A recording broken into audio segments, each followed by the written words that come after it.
Welcome, everyone. Today we're diving headfirst into the fascinating debate on China's economic and social character. Is it state capitalist or is it market socialist? Yeah, exactly. Right, it's an ongoing discussion that really gets at the heart of how one interprets China's rapid economic evolution. Absolutely. So, one of the key points is that historically, the term state capitalism was coined and evolved to describe the way the state in China plays a significant role in its enterprise. But with these debates, it also hinges on whether the system remains rooted in socialist principles. For sure. So, the question naturally arises. When we look at its social character, how do we weigh state intervention versus market forces? It's like comparing apples and oranges, it's like the framework shifts. Scholars like David Lane examine the evolution of state capitalism as an idea, wanting to challenge its blanket application to China. Right. And then you have figures like John Ross, who, with a strong voice, argue that China is indeed socialist, emphasizing the guiding role of socialist policies in its market operations. Exactly. And then there's Roland Bohr, who builds on the concept of socialism with Chinese characteristics. He contests many of the Western Marxist misrepresentations that simplify or distort what Chinese socialism really is. I see where you're headed. Now, it's interesting because when we talk about market socialism, there's this balancing act, isn't there? On one side, you have the market efficiency, and on the other, the socialist commitment to welfare and public control. Exactly, and that brings us to Professor Cheng Enfu's contribution. He proposes a novel gauge or measurement to monitor progress towards socialism in China. It's like, giving us a sort of roadmap that tracks how far China has traveled from pure capitalist metrics into socialist territory. Yeah, that makes sense. So, if we're looking at it, the state's influence, as showcased by major industrial sectors, is undeniable. But then, critics argue that the reliance on market mechanisms muddles that traditional socialist picture. Right, it's a bit of a tug of war. On one hand, you have state directed investments and planning, sort of the scaffolding that underpins socialism, and on the other, the entrepreneurial spirit that's embraced market reforms. Yeah, I'm curious though. How do we reconcile the idea that China is the fastest growing major economy today with the notion that it's a socialist market economy? Isn't that contradictory? It's an excellent point.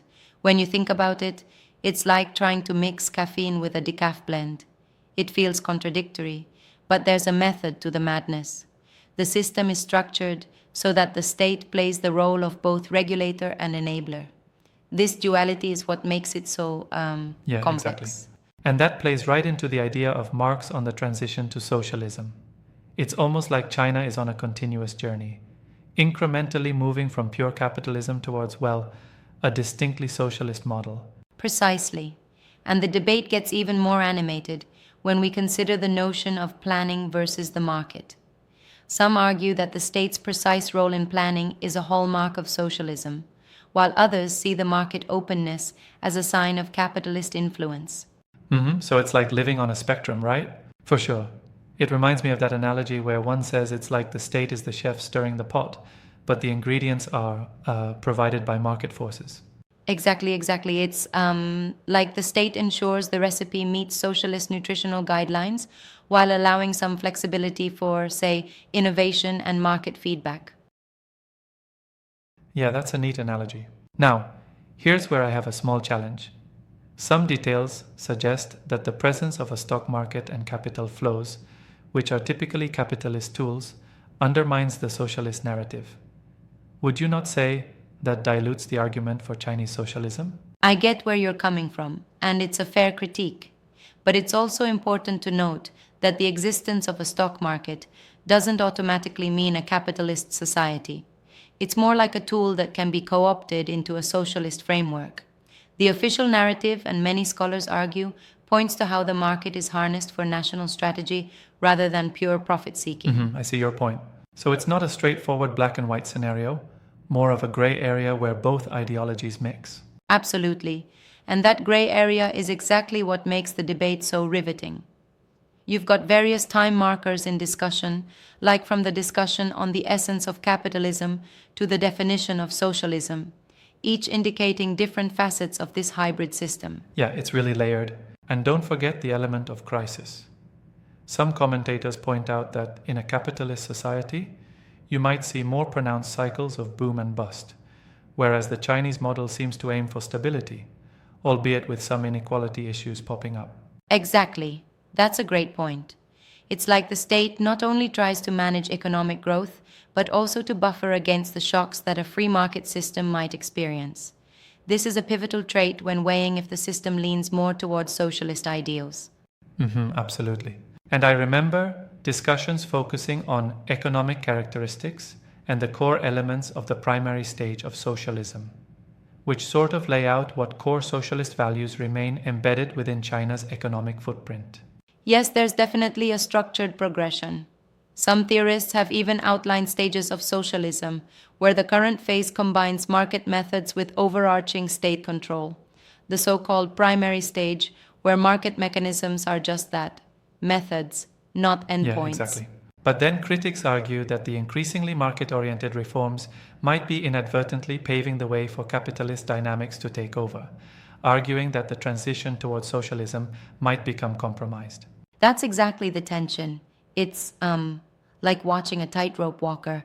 If the balance tips too much toward market dynamics, the socialist elements risk being undermined. Yet, too much state control might stifle innovation. Right on. So, which direction do you think China is really leaning towards? More like a robust market socialist framework or a state capitalist model? Well, it's a tough call. I lean towards saying it's a complex hybrid.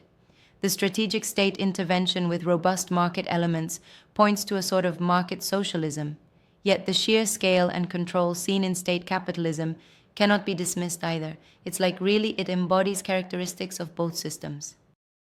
Absolutely. That nuance is what keeps the debate so alive among economists and political theorists alike, don't you think? Totally. It's not some outdated binary anymore. It's a living, breathing experiment in governance and economics, continually evolving as global pressures and internal policies shift. Yeah, exactly. And with that evolution, even the metrics to measure progress evolve. Like Professor Cheng Enfu's novel Gauge, which tries to quantify progress towards socialism in very concrete ways. Right. His approach is innovative. It's like he's saying, we need a thermometer for socialism in a system where traditional capitalist indicators just don't capture the full picture. That's a fascinating perspective. It truly is. And as we watch economic trends, observe policy shifts, and see how global interactions play out, we're literally witnessing the formation of a model that others might study for decades.